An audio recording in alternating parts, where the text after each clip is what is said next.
You've invested a lot in your education, and people have invested in you. And let me tell you, the world needs your talents. Man, does it ever. The world needs a lot, and we need it from you. We really do. We need it from you young people. I mean, I'm not speaking for the rest of us up here, but I know I'm getting a little grayer. We need it from you, the young people, because remember this. So you got to get out there. You got to give it everything you got, whether it's your time, your talent, your prayers, or your treasures. Because remember this, you will never see a U-Haul behind a hearse. I'll say it again. You will never see a U-Haul behind a hearse. You can't take it with you.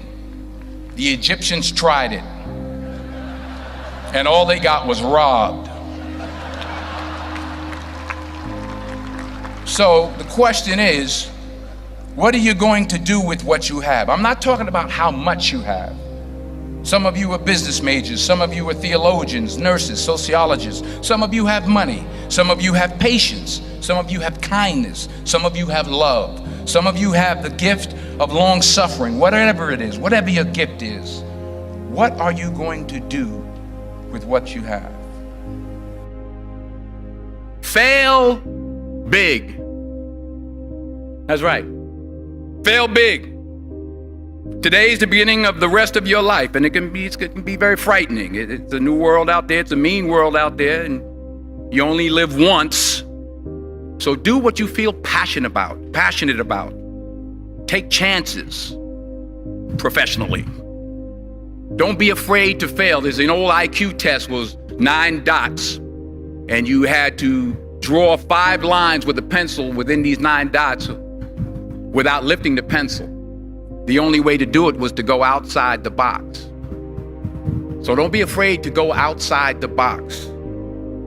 Don't be afraid to think outside the box. Don't be afraid to fail big, to dream big. But remember, dreams without goals are just dreams, and they ultimately fuel disappointment. So have dreams, but have goals. Life goals, yearly goals, monthly goals, daily goals. I try to give myself a goal every day. Sometimes it's just to not curse somebody out. Simple goals, but have goals. And understand that to achieve these goals, you must apply discipline and consistency. In order to achieve your goals, you must apply discipline, which you have already done, and consistency every day, not just on Tuesday and miss a few days. You have to work at it every day. You have to plan every day. You've heard the saying, we don't plan to fail, we fail to plan. Hard work works. Working really hard is what successful people do. And in this text, tweet, twerk world that you've grown up in, remember, just because you're doing a lot more doesn't mean you're getting a lot more done. Remember that. Just because you're doing a lot more doesn't mean you're getting a lot more done. Don't confuse movement with progress. My mother told me, she said, yeah, because you can run in place all the time and never get anywhere. So continue to strive, continue to have goals, continue to progress. I found that nothing in life is worthwhile unless you take risks. Nothing. Nelson Mandela said, there is no passion to be found playing small and settling for a life that's less than the one you're capable of living. Now, I'm sure in your experiences in school and applying to college and picking your major and deciding what you want to do with life, I'm sure people have told you to make sure you have something to fall back on. Make sure you got something to fall back on, honey.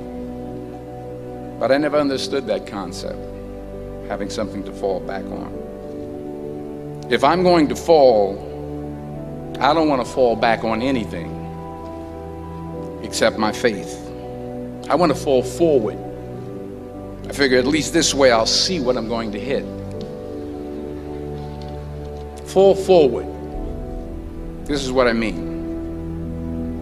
Reggie Jackson struck out 2,600 times in his career, the most in the history of baseball. But you don't hear about the strikeouts. People remember the home runs. Fall forward. Thomas Edison conducted 1,000 failed experiments. Did you know that? I didn't know that. Because the 1,001st was the light bulb. Fall forward.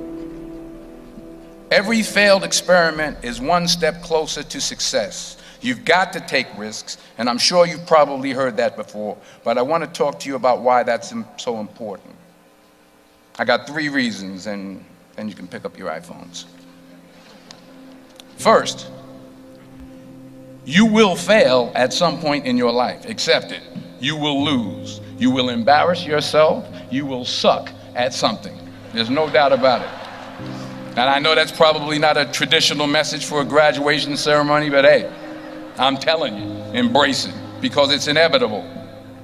And I should know. In the acting business, you fail all the time. Early on in my career, I auditioned for a part in a Broadway musical. Perfect role for me, I thought, except for the fact that I can't sing. I didn't get the job. But here's the thing. I didn't quit. I didn't fall back. I walked out of there to prepare for the next audition, and the next audition, and the next audition. I prayed. I prayed, and I prayed. But I continued to fail, and fail, and fail. But it didn't matter, because you know what? There's an old saying, you hang around the barbershop long enough, sooner or later you're going to get a haircut. So you will catch a break, and I did catch a break. Last year, I did a play called Fences on Broadway. Someone talked about it. Won the Tony Award. And I didn't have to sing, by the way. But here's the kicker.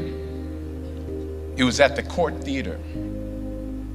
It was at the same theater that I failed that first audition 30 years prior. The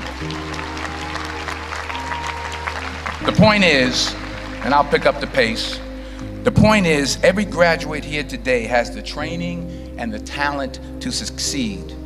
But do you have the guts to fail? Here's my second point about failure. If you don't fail, you're not even trying. I'll say it again. If you don't fail, you're not even trying. My wife told me this great expression. To get something you never had, you have to do something you never did. Les Brown's a motivational speaker. He made an analogy about this. He says, imagine you're on your deathbed, and standing around your deathbed are the ghosts representing your unfulfilled potential. The ghost of the ideas you never acted on. The ghost of the talents you didn't use. And they're standing around your bed, angry, disappointed, and upset. They say, we came to you because you could have brought us to life, they say. And now we have to go to the grave together. So I ask you today, how many ghosts are going to be around your bed when your time comes? Not only take risks, but to be open to life, to accept new views, and to be open to new opinions. While it may be frightening, it will also be rewarding. Because the chances you take, the people you meet, the people you love, the faith that you have, that's what's going to define you. Never be discouraged. Never hold back. Give everything you got. And when you fall throughout life, and remember this, fall forward. Say thank you for grace. Thank you for mercy. Thank you for understanding. Thank you for wisdom. Thank you for parents. Thank you for love. Thank you for kindness. Thank you for humility. Thank you for peace. Thank you for prosperity. Say thank you in advance for what's already yours. That's how I live my life. That's why I am, one of the reasons why I am today. Say thank you in advance for what is already yours. True desire in the heart for anything good is God's proof to you, sent beforehand to indicate that it's yours already. I'll say it again. True desire in the heart, that itch that you have, whatever it is you want to do, that thing that you want to do to help others and to grow and to make money, that desire, that itch, that's God's proof to you, sent beforehand already to indicate that it's yours. And anything you want good, you can have. So claim it. Work hard to get it. When you get it, reach back. Pull someone else up. Each one, teach one. Don't just aspire to make a living. Aspire to make a difference.